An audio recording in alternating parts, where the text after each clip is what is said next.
Jimmy, we'll talk history of this, and I'm sure Caleb's going to have some numbers to throw out, but it was 1992 that Arkansas was brought into the SEC. And for whatever reason, Arkansas has given Tennessee problems at times. What are your thoughts on the history of this series? Is there any trend? Is there anything to that? Or is that just happenstance? No, I think Arkansas has been dangerous for Tennessee. You mentioned 1982. I'm sorry, 92.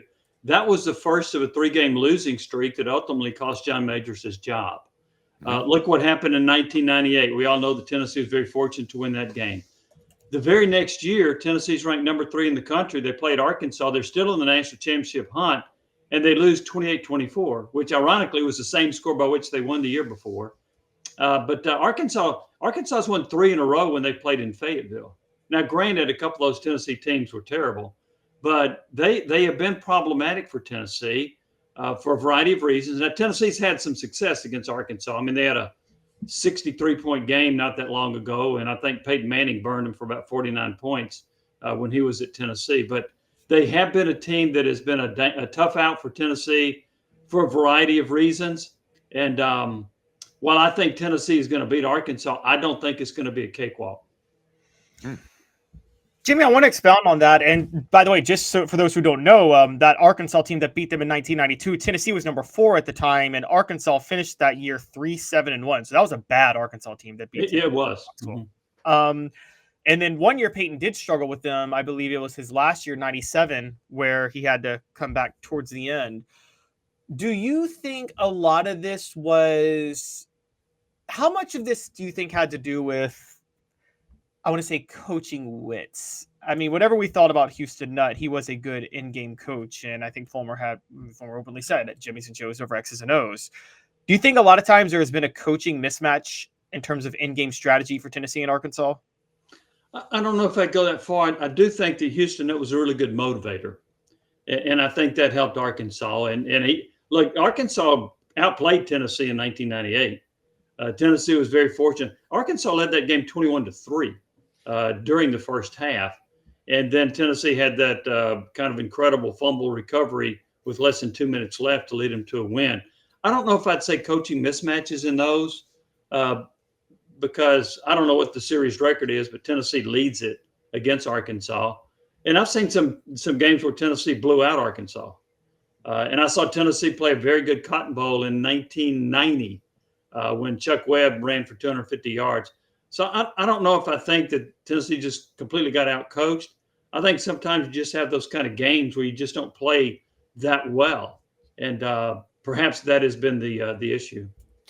Okay, I want to ask you about that one in particular. But to Caleb's point, I don't think that Houston Nutt was a great in-game coach. I think calling the rollout with a Clint Sterner thing instead of just running the football, I thought that was that would have made our coaching IQ segment. I thought that was one of the dumbest things that I've ever seen, that they would even consider anything but running the football, which they had done all game behind the late Brandon Burlesworth.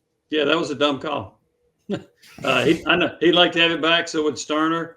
And to put your quarterback in a position where Burlesworth stepped backward, there's a debate about how much Rattler shoved him backward, but he stepped on the Burlesworth foot, stumble, fumble, Tennessee gets it. There was no reason for that. Just hand it off up the middle.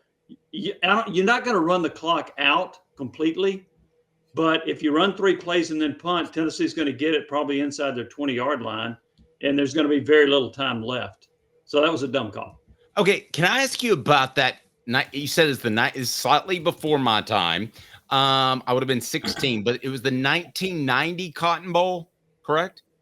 Yes, 1989 season, 90 Cotton Bowl. That's correct. Okay, I heard the rumor, and correct me if I'm wrong, I could be dead wrong, that Chuck Webb was about to break the Cotton Bowl record at rushing yards in the Cotton Bowl.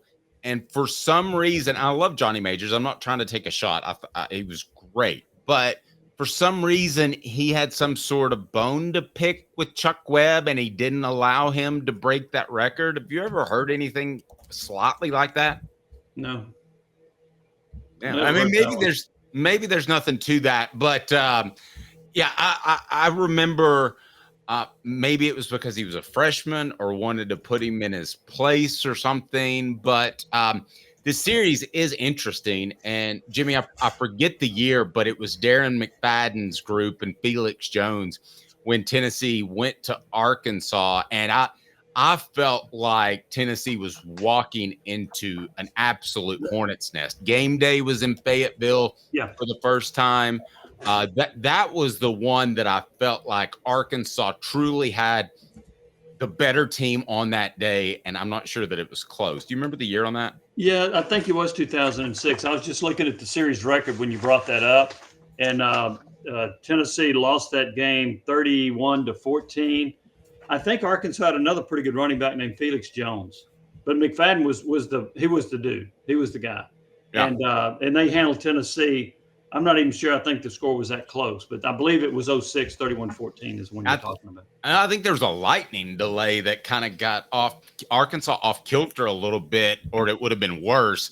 And I remember Felix Jones, and I remember Darren McFadden used to always do that bicep flex. Mm-hmm. Yeah, I never did that. I don't have a bicep, so I didn't think that was the bad part is I go to the gym like 5 days a week, and I don't have a bicep like that, Caleb. To that point, though, we have to give credit where credit is due. The very next year, Arkansas came to Knoxville, and John Chavis probably had his greatest defensive game plan, I think, ever as a defensive coordinator, if you guys remember, because John Chavis, who was a career, loved pressure, loved that zone blitz, completely changed up his defense for Darren McFadden and Felix Jones, and just basically ran a whole defense of everybody stay home. He had 2 spies the entire game, and Tennessee dominated Arkansas at Neyland Stadium that year, and may have cost Darren McFadden the Heisman, I think.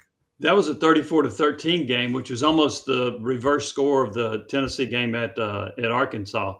So yeah, and I'll admit I don't remember the exact game plan. I just remember they did bottle up Arkansas. They did a great job against them, and it was one of the better performances by Tennessee. And I think there was a little bit of revenge motive for Tennessee in that game as well. Going back, what did you think when the SEC brought in Arkansas and the SEC and South Carolina into the SEC? Because I think people thought it was going to be Florida State. Bobby Bowden said, I don't want any part of that. And I remember being a bit disappointed on the 2 teams they chose, which would be South Carolina and Arkansas. But that, again, that's 18-year-old Dave Hooker talking. Well, I actually, for my podcast on the Rewind, I interviewed Roy Kramer. He was the first interview we did. And we relived that. And what had happened was the reason there was a lot of disappointment was Harvey Schiller, the previous commissioner, he wanted Texas, Texas A&M, Florida State, and Miami. That moves the needle. Arkansas and South Carolina didn't move the needle that much. And as Kramer told me, the SEC was not going to recruit anybody. It had to be somebody that came to the SEC and showed interest. Arkansas was interested because they were the only team outside of Texas in the Southwest Conference. And South Carolina was interested because they were an independent.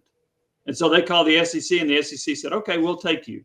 So they expanded, which also gave me the ability to have a conference championship game. But that was not met with great excitement, as I recall. Arkansas was a good program. They were better than South Carolina. South Carolina was a run-of-the-mill program. So I don't remember great excitement when those 2 were added.